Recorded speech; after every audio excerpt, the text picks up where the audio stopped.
So one thing that when we're students that we don't think about a whole lot is that thinking, learning to think better, is a social activity that, you know, we do okay when we're by ourselves thinking, but it's a lot more fun and it goes a lot faster and a lot further when you're with other people. So this one physicist named Carl Lyman, he couldn't get his young students, his freshmen, his first year students, he couldn't get them to think like scientists. And his teaching method had been, you know, was the usual. They sat in rows of seats and listened to him and looked at the notes and took their own notes.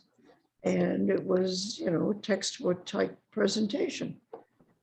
And, you know, they did more or less well on the tests, but they didn't learn to think like scientists.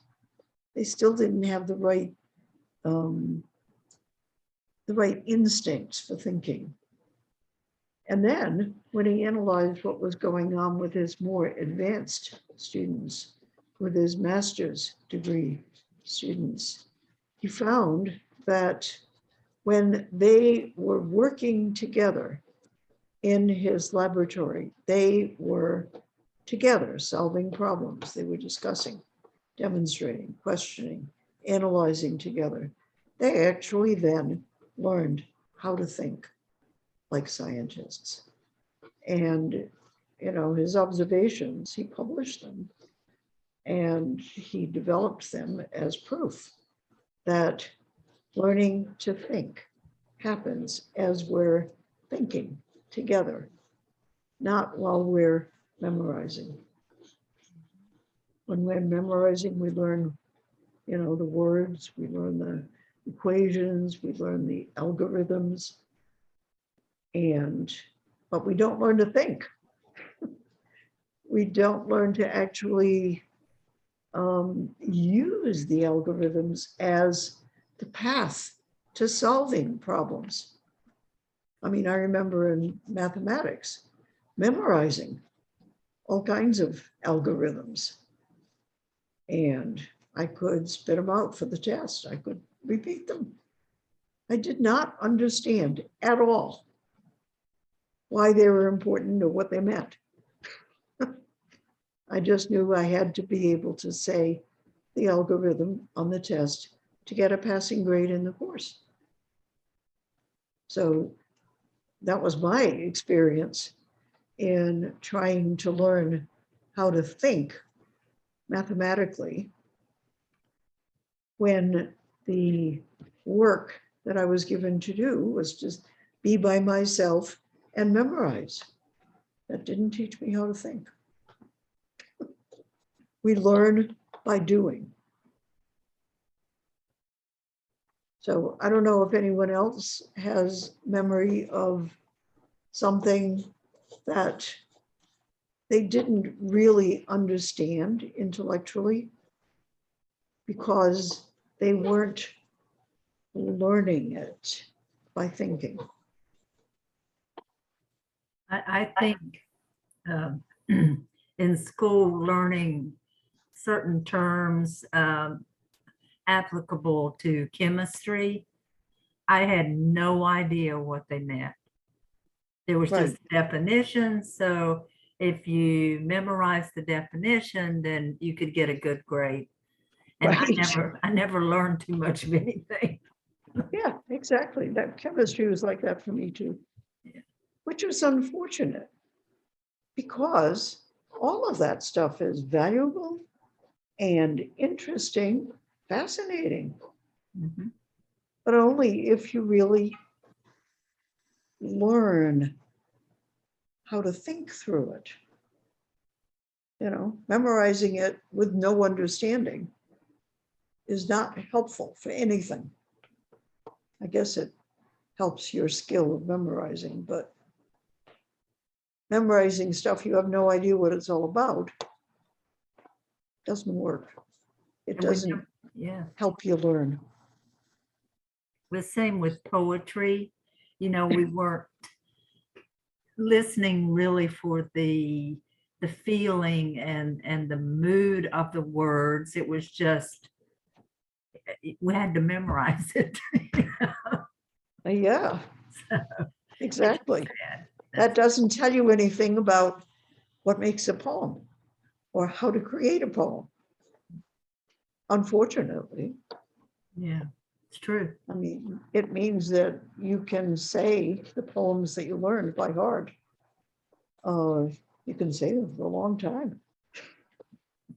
Sometimes an amazingly long piece of a poem. It's kind of like prayers too. You know, that's, as a Catholic, that was, you know, the only prayers I knew were the ones I'd memorized. But you asked me to say, to create a prayer, I had no clue. Mhm. I know what you mean by that. Right. It was difficult for me to learn affirmative prayer. And that may have been part of it. I'm not sure. I hadn't thought about that. Mhm. Well, my Nancy grew up in a family where people prayed spontaneously. So when you need to pray, you know, before a meal or whatever, she's great. You know, she knows what she wants to say and she knows how to make it sound good. And that was not a skill that I grew up with. Mm. We did God is great, God is good. Thank Yeah, you for this food. A lot there of you times. go. Yeah. Right.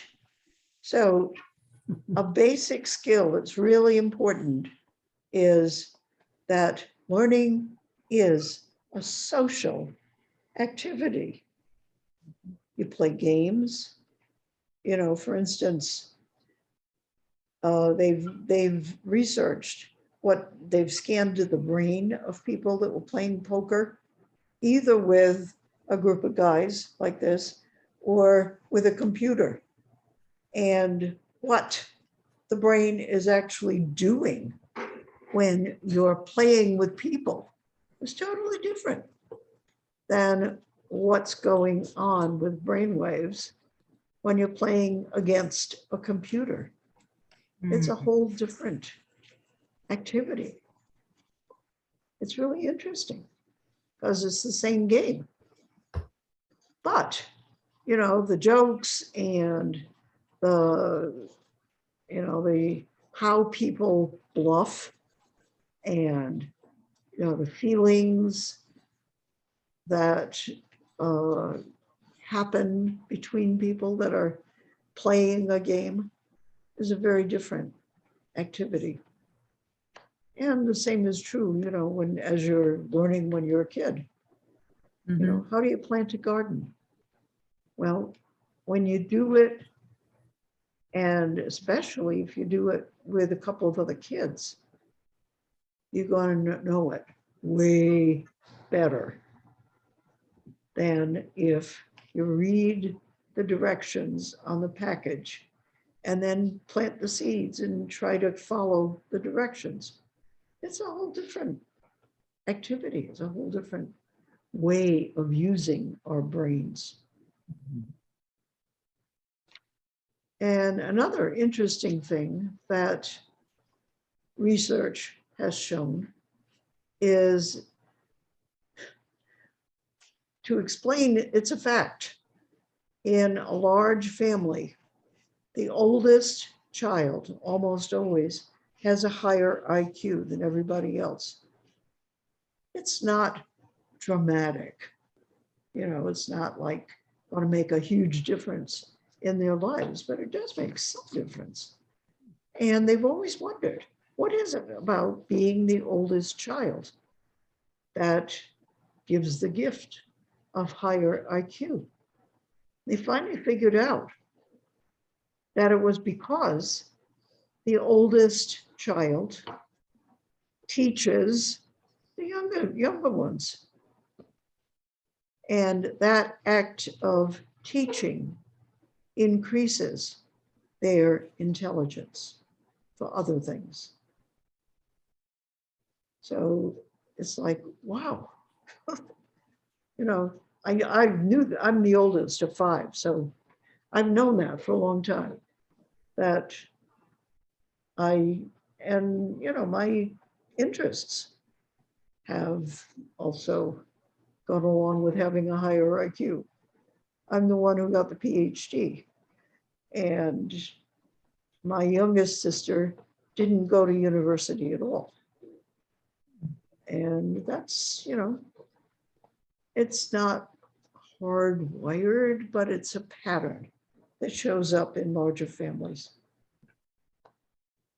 And it's basically, that we have a teaching instinct, and when we're the oldest child in a family and we have younger siblings, we kind of have to teach the younger ones. And we learn from that.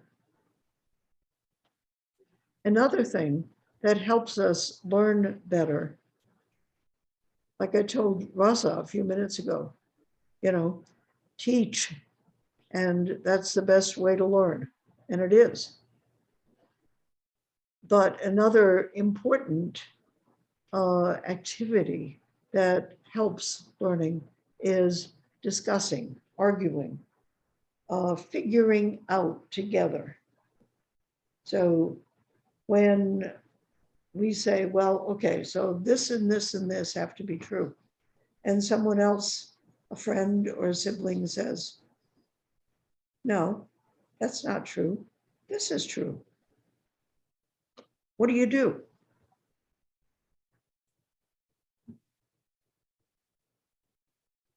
What do we almost automatically do? Do we just say, oh, yeah, you're right, of course?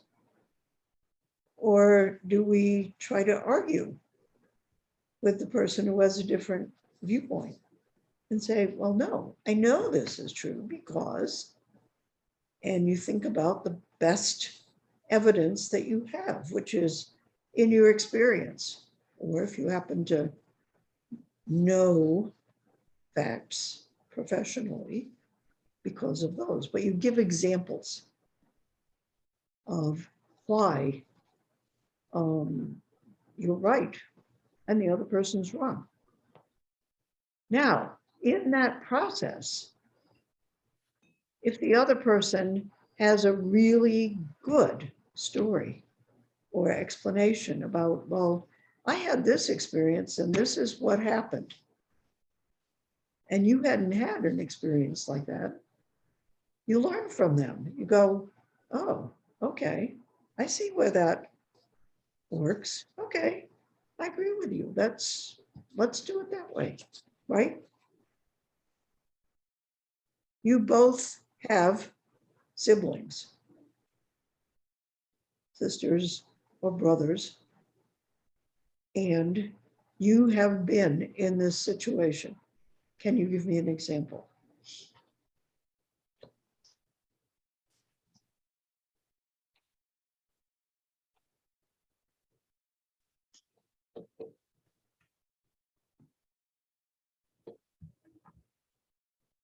Where you learned something from what someone else's experience was. I don't know why my mind's going blank. Yeah. I have 4 sisters and a brother. Well, you must have a few examples of this. It's not something that you're thinking about. Oh, this is really good because I'm learning. We're not usually conscious of that. Mhm. But the fact is that when we participate in a discussion, a respectful discussion, it's not an angry discussion, but it's like, well, here's what happened to me. That's why I don't think that, what you're saying about what we ought to do is right. Well, I just had that this morning with my sister, come to think of it. We were Okay. talking about, she has an 18-and-a-half-year-old poodle, and she's been living, Wow. yes, she's been living in South Carolina, where she doesn't have an established vet. She has one here, but she's been here and they haven't been real responsive. Well, her fiance is here too. So the question was whether to take the dog back or leave the dog here. And so we were talking about the vet. And so I said, well, eventually, if you're going to live there, it's important to establish that relationship. So that's one way to look at it. And she looks to me for opinions. So the next thing was, well, Karen wants me to let you take the dog. Hmm. And but she and her fiance said, no, she didn't say that, exactly. But anyway, That's an interesting interpretation. yeah, Yes. yeah, but she likes to make me as the person who is the decision maker. I see. Because then she doesn't have to take the responsibility. Exactly. We've talked about that face to Yeah. face. We love each other, and I say, wait a minute, Right. So anyway, I'm glad she's here. Yes. I wouldn't care what she said. Right. Exactly. But, it's also true, if you're on a board or a committee and you're discussing, okay, so how are we gonna move this stuff? How are we gonna get all the stuff we collected from our basement to the library? So let's say, you'll get different opinions. Yeah. And it's really helpful because when you have a bunch of people sharing their opinions, you have a much better range of choices than if you're the only one thinking. That's true. That's absolutely true. And, I found that out during COVID when I started talking to myself. Yeah. I needed some other people's opinion. And I was just about to the point of creating another person, I think. But,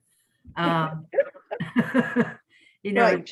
I grew up with a lot of opinions, and I've always had that. And then all of a sudden, I don't have that interchange, and there was Zoom, but it wasn't the same thing. I didn't even like to talk on Zoom at that Right. time. Last day I write a topic. Last day I write a topic and send to Said Nabi and told him to remove my topics and my writings mistakes. If you're interested, I will say it to you. Topics was about what is meanings of feelings. Okay. Good. Yeah. Okay, I will find it out.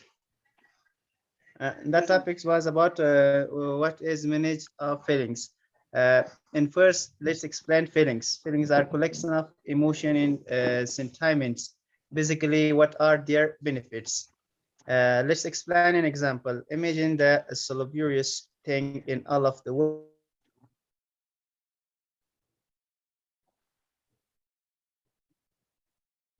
The key to productive argument is to approach arguing not with, the idea that you're going to win no matter what, Mhm. but that, in the process of exchanging views, you're going to learn. And that between you, you've got a better handle on truth Mhm. than anybody by themselves. I like Sorry. that. I like what you just said.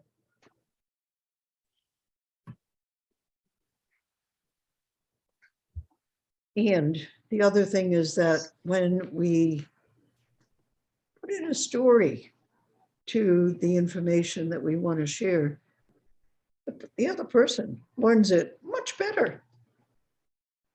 So the telling the story gives you all kinds of handles to hang your thinking on.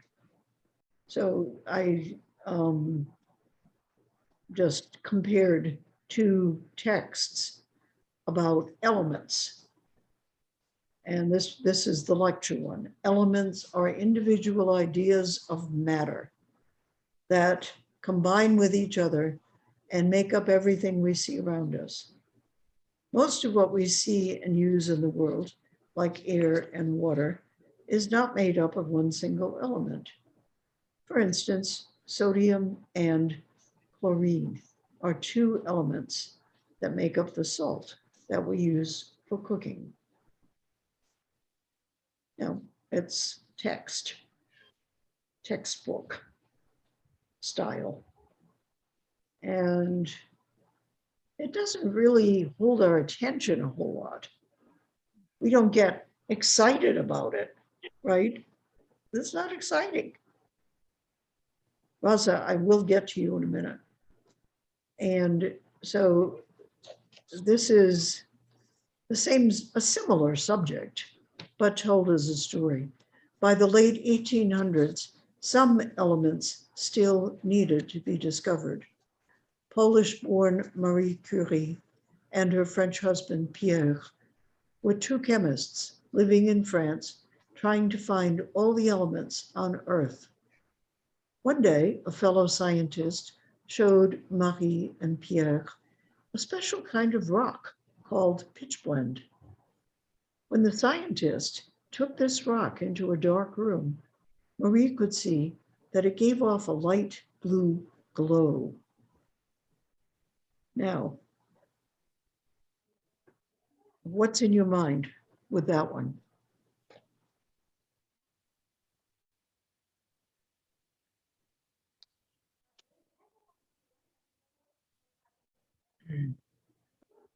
Discovering a new element as a result of the other scientists, perhaps?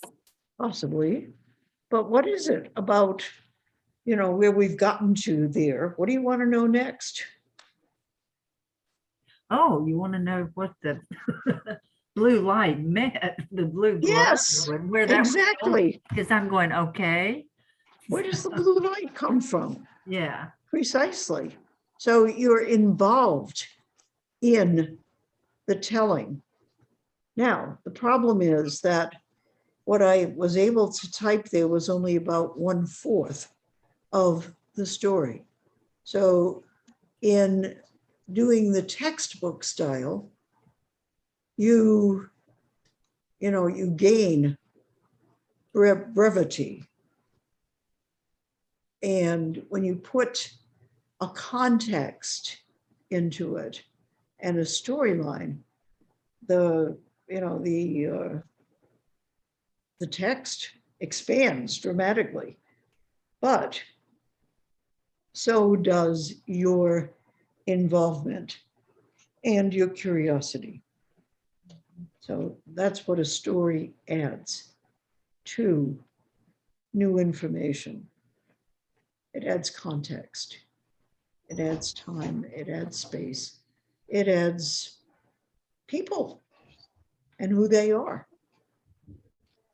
And it gets you into the evolution of the text in an active way. So that's something to always keep in mind. I know that, when I'm preparing a talk, for instance, I get a topic, but then I gotta have a story, or it'll be really dry and nobody will be interested in it. So I spend a lot of time telling the story, but that's what people remember.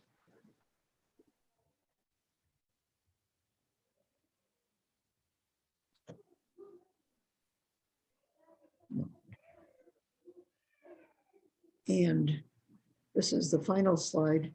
Our brains listen more closely to stories and understand them better and have a lot more fun in the process. And fun is always helpful. The best teachers tell the best stories. Okay, Raza, what do you want to say there? Yes. Um, my last day topic, I had a writing about feelings.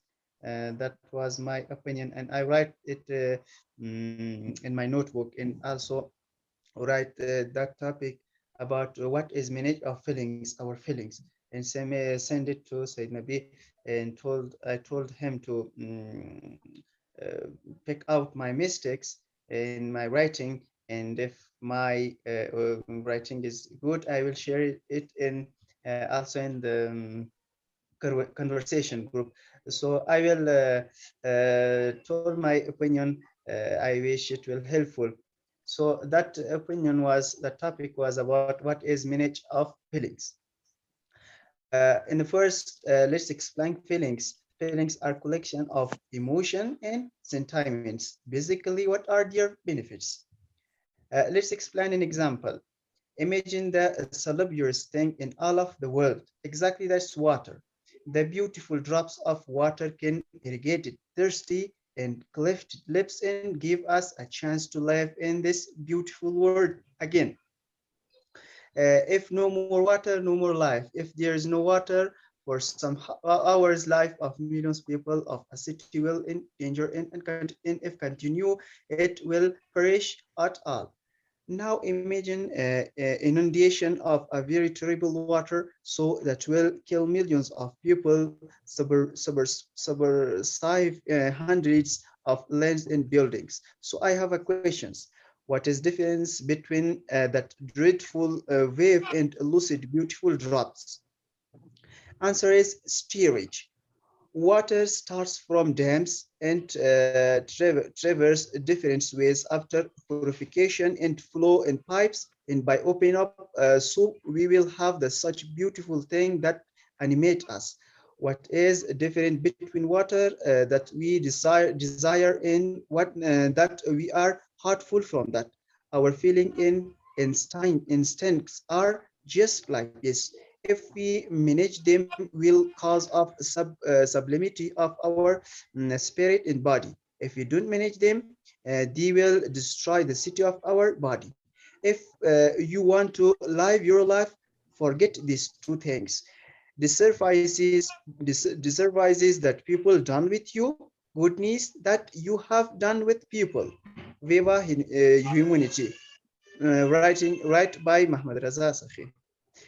So that was my topic. Absolutely, it will have so more mistake, and I will try to remove my mistakes and Hopefully, um, that today's presentation has jogged your awareness a little bit about thinking about, how to use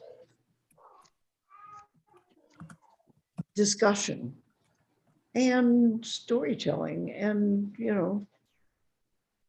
thinking with friends and listening to friends as a way of broadening your awareness of what choices are available to you in challenging situations.